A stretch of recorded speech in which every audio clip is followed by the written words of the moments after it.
అందరికీ నమస్కారం. నా పేరు Noma Sudheer. Welcome to the fact channel. మనిషి జీవన పదాలు రెండు ఉన్నాయి. మొదటిది భౌతిక జీవన మార్గం, రెండు ఆధ్యాత్మిక జీవన మార్గం. మొదటి పదానికి సంబంధించిన జీవన వ్యవస్థ మనిషి సృష్టించుకున్న రాజ్యాంగం ప్రకారంగా నడుస్తుంది.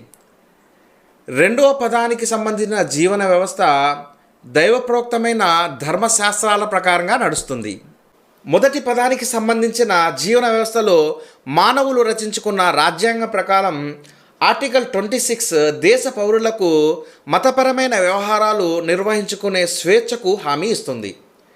ఇది మతపరమైన వర్గాలు తమ సొంత మత సంస్థలను స్థాపించుకోవడానికి మరియు మతపరమైన వ్యవహారాలు నిర్వహించుకోవడానికి తమ సొంత ఆస్తులు కలిగి ఉండటానికి అనుమతినిస్తుంది.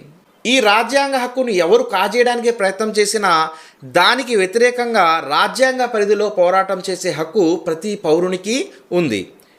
ఇందులో భాగంగా ముస్లింలు మరియు ఇతర మైనారిటీ మత వర్గాలు పోరాటం సాగిస్తున్నాయి.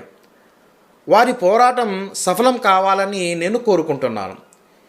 ఈ క్రమంలో భాగంగా ప్రభుత్వం ఇస్తున్న హామీలను మరియు వివరణను ప్రజలు నమ్మడానికి సిద్ధంగా లేరు. దీనికి గల కారణం ఆ ప్రభుత్వం మైనారిటీల నమ్మకాన్ని చూరగొనలేకపోవటమే. బీజేపీ గడిచిన పాలనా కాలంలో మైనారిటీ వర్గాల పట్ల న్యాయంగా సముచితంగా ప్రవర్తించిన దాఖలాలు లేవని మైనారిటీ వర్గాలు వాదిస్తున్నాయి. కనుక ప్రభుత్వం ఇస్తున్న హామీలను వారు నమ్మటానికి సిద్ధంగా లేరు. ఈ సమస్య ముస్లిం వర్గాలదే కాక ఇతర మైనారిటీ వర్గాలది కూడాను. కనుక వారిలో నమ్మకాన్ని కలిగించి వారిని సముదాయించే బాధ్యత బీజేపీ పాలక వర్గంపైనే ఉంటుంది.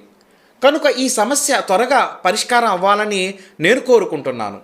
ఇప్పటి వరకు నేను భౌతిక రాజ్యాంగం గురించి మాత్రమే మాట్లాడాను. ముఖ్యమైన ఆధ్యాత్మిక రాజ్యాంగమైన ఖురాన్ వెలుగులో ముస్లింల ఉద్యమాల అపజయాలకు గల కారణం ఏమిటి, పరిష్కారం ఏమిటి అనే అంశంపై ఒక డీటెయిల్ వీడియో తీస్తున్నాను. ఆ వీడియోని కూడా మీరందరూ చూడవలసిందిగా కోరుచున్నాను.